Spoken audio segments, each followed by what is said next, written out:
Hello everyone, welcome back. Today we're going to talk about what I believe is arguably the dystopian city of our time, Hong Kong. In this episode, I want to highlight 3 points. First, how bad the housing situation is in Hong Kong and how it is a product of both government policy and market failure. Second, I want to discuss the political implications of this housing crisis.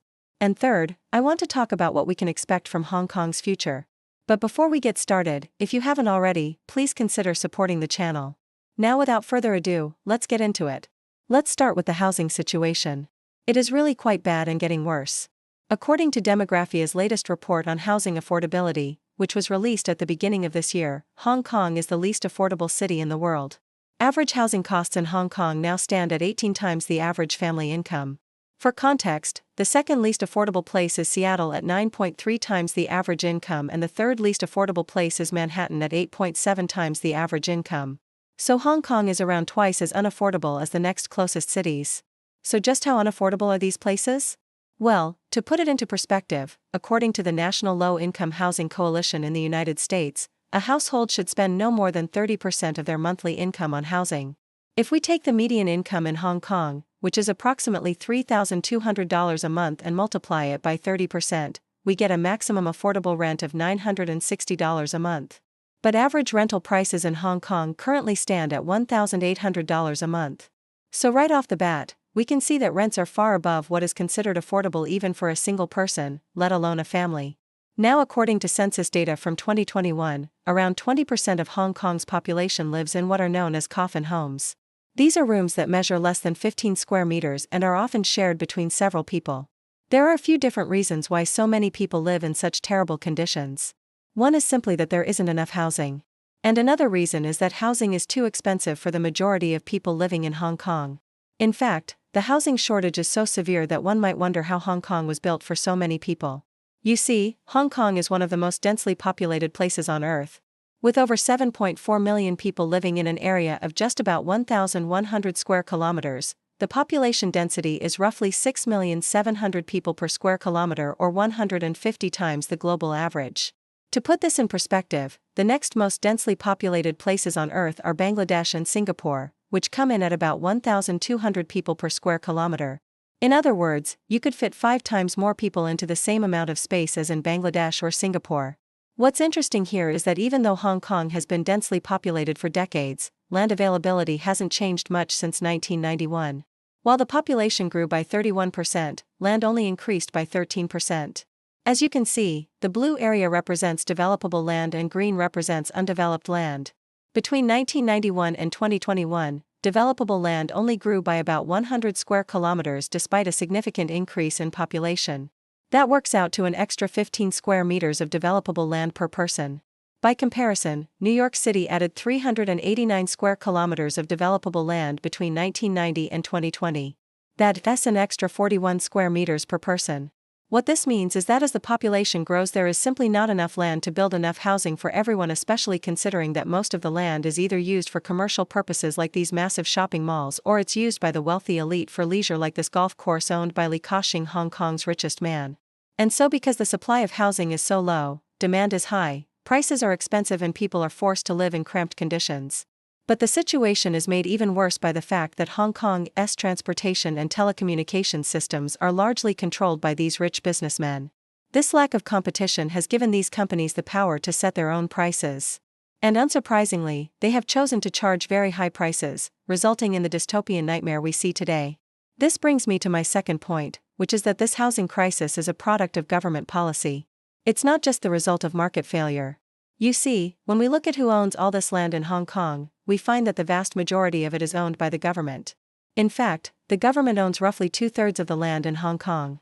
And the way they make money off this land is by selling it to developers through something called the Small House Scheme.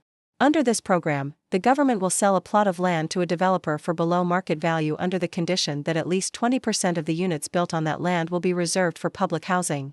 Now in theory, this sounds like a great idea.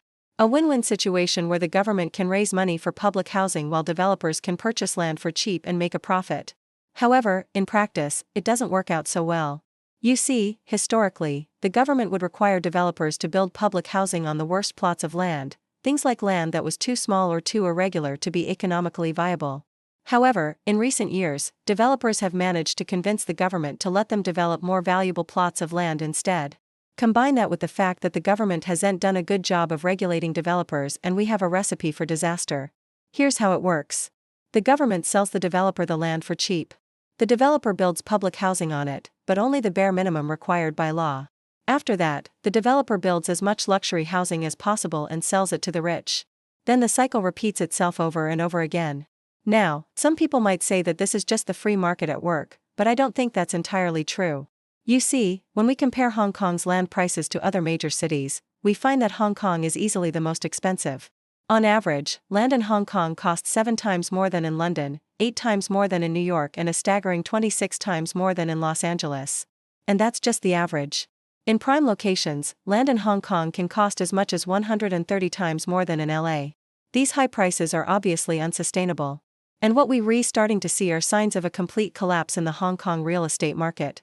Over the past year, the price of property in Hong Kong has fallen by roughly 15%.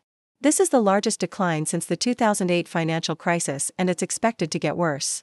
When the dust settles, it's estimated that prices will fall another 20 to 30%. But it's not just housing prices that are falling, it's also the currency.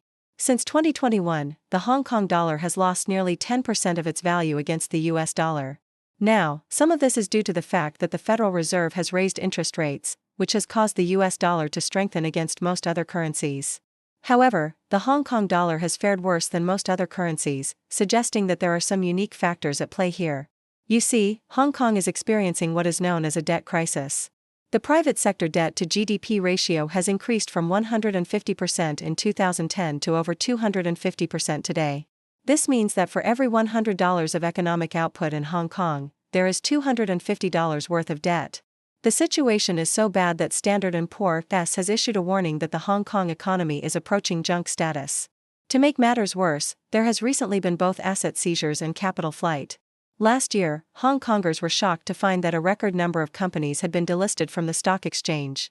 In total, 27 companies were delisted last year, which was double the previous record of 13 companies set back in 2003.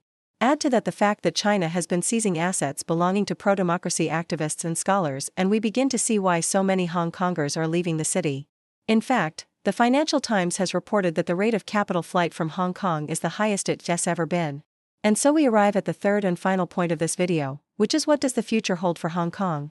Well, judging by history, I'm not optimistic. You see, this isn't the first time Hong Kong has experienced a housing crisis.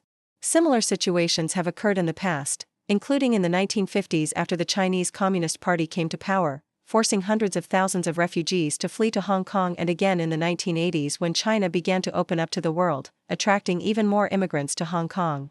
However, unlike those crises, which only affected housing prices, today's crisis is affecting every aspect of life in Hong Kong. People are struggling to afford food, transportation, and even basic goods and services. And this is likely to continue for the foreseeable future. Unfortunately, there doesn't seem to be any end in sight to this crisis. If anything, things are likely to get worse.